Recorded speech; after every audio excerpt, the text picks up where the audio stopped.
Congratulations, or I'm terribly sorry, dear viewers. A candidate won the election, so while you either celebrate or mourn the new president-elect, we've got a great episode of TV ahead. We've got Max Lewis, Whitney Perry, and more on hand to help you celebrate or lament. From Ball State University, The Real Deal starts now.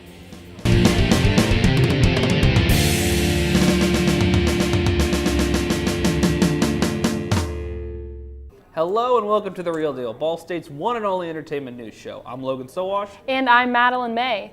You know, Logan, it's been a very busy week in American news, to say the least. Except for us, of course. We left it to far more professional journalists who are currently working behind us to cover this grueling election. Well, one thing we can say we had to pay attention to this week was a slew of new trailers. Here to catch us up with this week's trailer watch is Max Lewis. Max?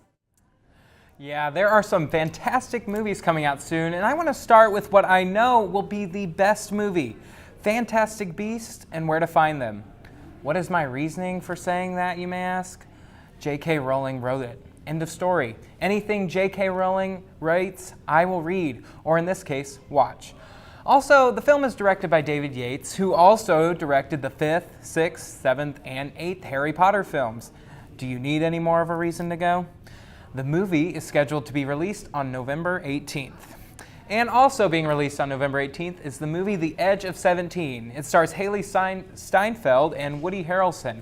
The trailer for the movie is funny, but also serious. The film is about an awkward girl who has to deal with her all-star sibling and other people who just excel at life. So if you want to relive your high school years, you should watch this film. And last but certainly not least on the trailer watch is Allied. The film is about a Canadian intelligence officer who falls in love with a French resistance fighter during World War II. After it is speculated that the woman he fell in love with is a German spy, he is given orders to execute her, but instead sets out to clear her name. The film stars Brad Pitt and will be released on Christmas Day. This has been your trailer watch. I'm Max Lewis. Thanks, Max. I just don't think Woody Harrelson's going to be a very convincing Stevie Nicks. Huh? Well, it's called Edge of 17, yeah? I can only assume it's a Stevie Nicks biopic named after that strangely creepy 80s hit she put out. Weren't you listening to Max's segment? Yeah, but per usual, I decided that my own dumb jokes rolled over actually accurately commentating on the news. Unfortunately, a lot of the mainstream media would probably agree with you there. Here with this week's Hollywood headlines is Whitney Perry. Whitney? Well, Rob Kardashian and Blac Chyna welcomed their first child on the morning of November 10th. They welcomed their baby girl named Dream Kardashian. Over the past few years, Rob was hiding himself from the public, but it all changed with his fiancée, who is credited with developing her man's newfound confidence, which started his new lease on life in a positive way. Blac Chyna's son King got to meet his baby sister at the hospital. He got to feed her a bottle. 2 days after giving birth, the couple was getting ready to take Dream home. Welcome to the world, Dream, and congrats to Rob and Chyna. Jackie Chan received an award from the Governor's Awards. Chan's Rush Hour co-star Chris Tucker presented Chan with the award. Chan's father used to ask him all the time that why, after being celebrated around the world with countless awards, he had never won an Oscar. The Governor's Award is considered a must for the filmmakers and the actors, hoping to get an Oscar nomination. Congrats to you, Jackie Chan. Sharna Burgess returns to Dancing with the Stars for semifinals. She will be returning with IndyCar driver James Hinchcliffe. The two have been rehearsing after Sharna had a knee injury. She said the last 2 weeks were really tough, but certainly worth the wait in getting healthy. And now I can officially say I am back. Sharna's knee injury could have sidelined her for up to 6 weeks, but she is back and ready to be on the dance floor. That's all for Hollywood headlines. I am Whitney Perry. Thank you, Whitney. Though I'm slightly disappointed about the Sharna Burgess story. I was on call to fill in her slot if she couldn't make the show. Why would they pick you? Don't they know you're not a star? Actually, you're less of a star than Rob and Chyna's baby. Well, let's just say I have a very convincing George Clooney rubber suit. By the way, did you like my work in Monuments Men? Haven't seen it yet.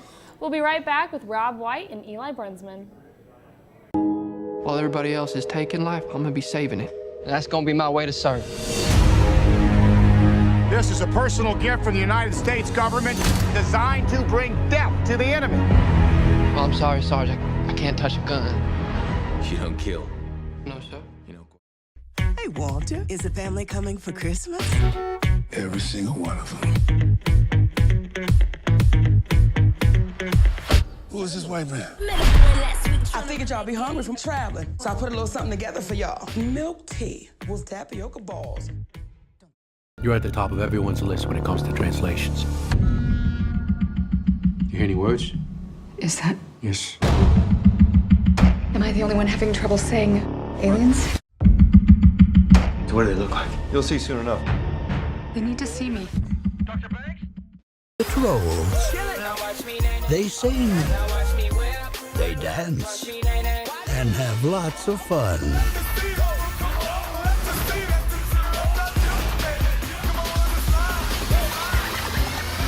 But these creatures aren't just delightful. You think you know how the world works? You think that this material universe is all there is? But what if I told you the reality you know is one of many?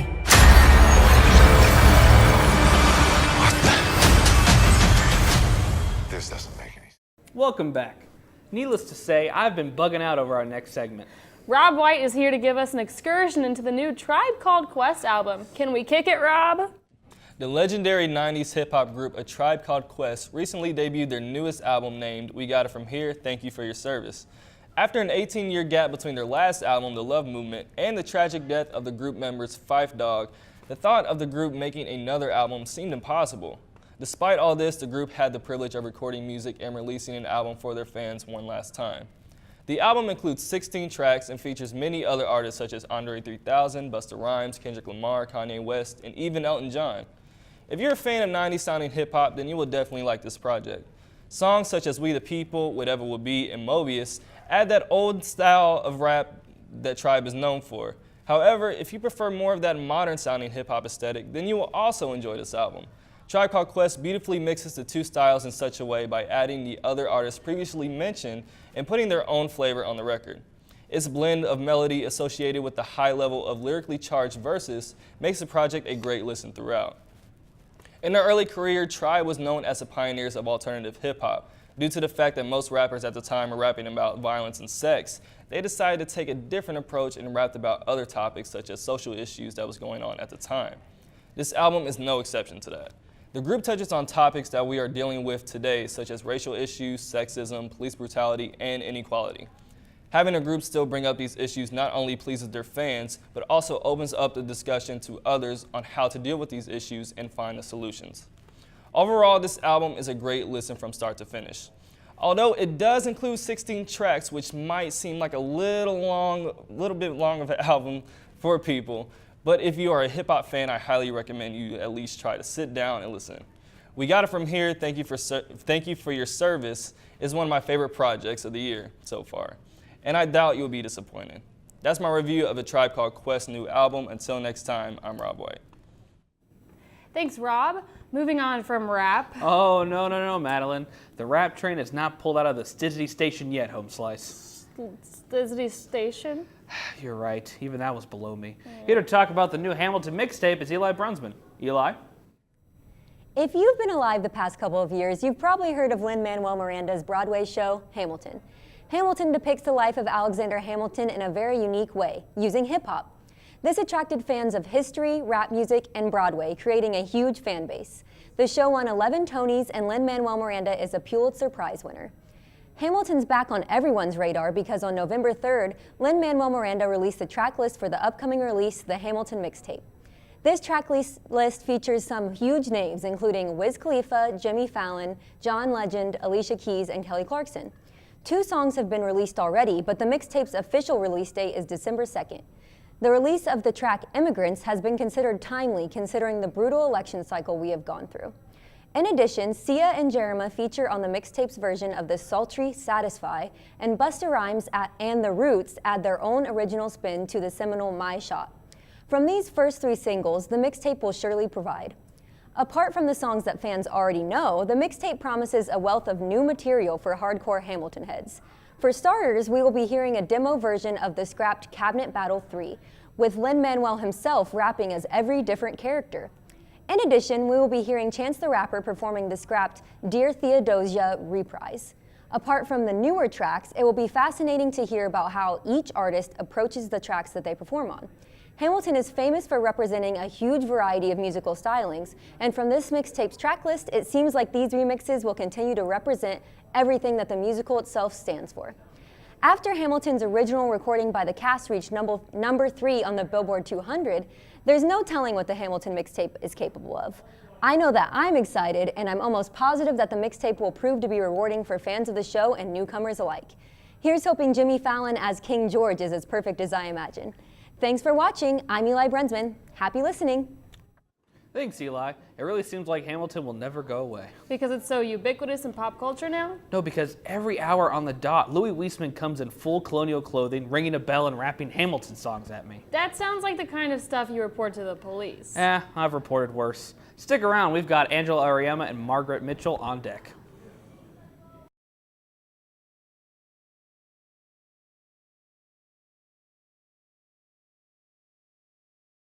Welcome back. Logan, do you believe in aliens? Believe in them? I am one. We know. What was it like coming from a whole other planet, Logan? Well, your Sean Penn is a heck of a lot weirder than ours. Otherwise, not too bad. Here with his top 5 favorite alien films is fellow extraterrestrial Angelo Auriemma. Angelo? In honor of arriving in theaters this past weekend, I decided to take a look back through history at how films have portrayed aliens in different ways. Whether they make you laugh, cry, or evacuate your bladder, you can't deny the impact that some extraterrestrials have had on films. And so today, I bring you the very subjective list of top 5 aliens from movies. At number 5, I'm starting off by giving a nod to Signs. While cheesy and boring at times, the depiction of aliens in this film is actually very well done. They're creepy, unsettling, and they pose as a genuine threat to the cast, making their appearance all the more tense. Sure, their aversion to water is an interesting choice, seeing as they chose to invade a planet that is over 70% water, but no one is without faults. At number 4, I have none other than Independence Day. Nope, not the sequel, the original Independence Day. While the film may be a corny action film to the utmost degree, the depiction of the invading aliens is actually really interesting. While these beings are capable of nearly ransacking and obliterating the Earth, they're really just fragile and pathetic physically. It is their reliance on their technology and engineering that proves in these cases brain triumphs over brawn. At least, that is when you're not up against the Goldblum. Number 3 goes to Men in Black. While this film is a somewhat divisive comedy in itself, the depiction of aliens in so many unique and colorful ways has earned it a spot on this list. Whether in the form of Tony Shalhoub or an adorable pug, the variety of ways that MIB brought aliens to life is unparalleled in any other film of its kind. Bust out the Reese's Pieces and horrible video games, because E.T. is number 2 on today's list, and I don't even feel like I have to explain why. Aside from those plucky green aliens from Toy Story, no alien is more synonymous with friendliness and an endearing nature. Spielberg's exceptional accomplishments with this film have made it well thought of and remembered even to this day, not only for depicting an unlikely story of friendship, but also for giving us advice on what to do whenever we run out of money. Phone home. Finally, the number 1 alien spot on this list goes to, well, Alien. While E.T. brought many to believe that aliens are sweet, fun creatures, Ridley Scott's Alien did the exact opposite. Not only is the film genuinely terrifying on its own, but it also succeeds tremendously on the front of a monster movie, bringing the antagonistic xenomorph significant public recognition and admiration in hearts of sci-fi fans everywhere. So that has been my top 5 list for today. I'm Angelo Auriemma, and I want to believe. Thank you, Angelo. I'm just glad my race of aliens was smarter than the science aliens and didn't pick a planet where 75% of it won't kill us. Speaking of killing us, Margaret Mitchell is here to talk about my childhood favorite of many that she thinks makes little sense. Margaret? Most millennials have gotten to experience the joy of Lizzie McGuire, a show that features a young girl who suffers from awkward social interactions and many publicly embarrassing situations. Lizzie lives a pretty cool life, and while watching the show when I was younger, I always looked up to her. But that's not what I'm talking about today. No. Today, I'm talking about the Lizzie McGuire movie and why it makes absolutely no sense. In case you haven't seen this movie, all you need to know is Lizzie and her classmates take a 2-week trip to Italy right after graduation. They have a crazy trip leader, but somehow, Lizzie pulls a few tricks and ends up exploring Italy through the eyes of a famous person by acting like the actual famous Italian pop star who looks just like her. It's a creative movie, really, but here's where I get frustrated. Lizzie McGuire in the beginning of the movie is graduating from middle school.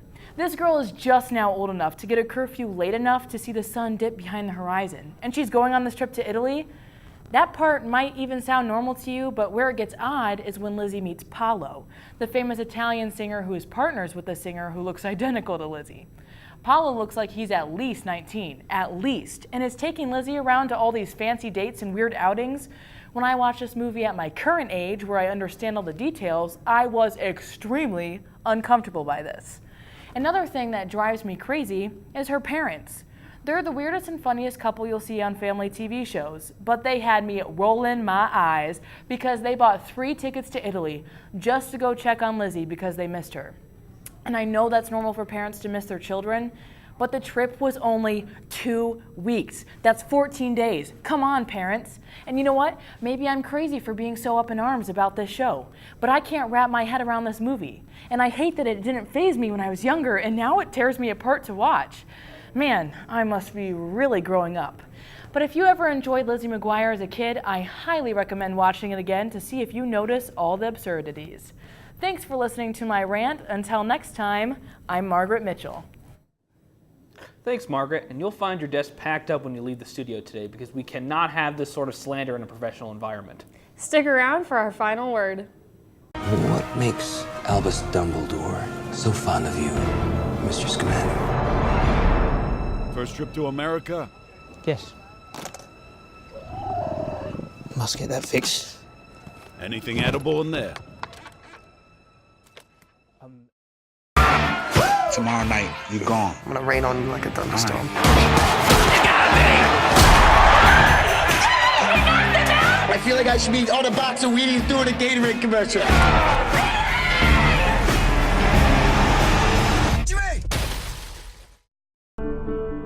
My ex-husband used to call me a nocturnal animal. I didn't know you had an ex-husband. I've been thinking about him a lot lately. And then recently he sent me this book that he's written. It's violent and it's sad. And he dedicated it to me. Did you love him? What happened to my brother? So that's Lee Chandler. I don't understand.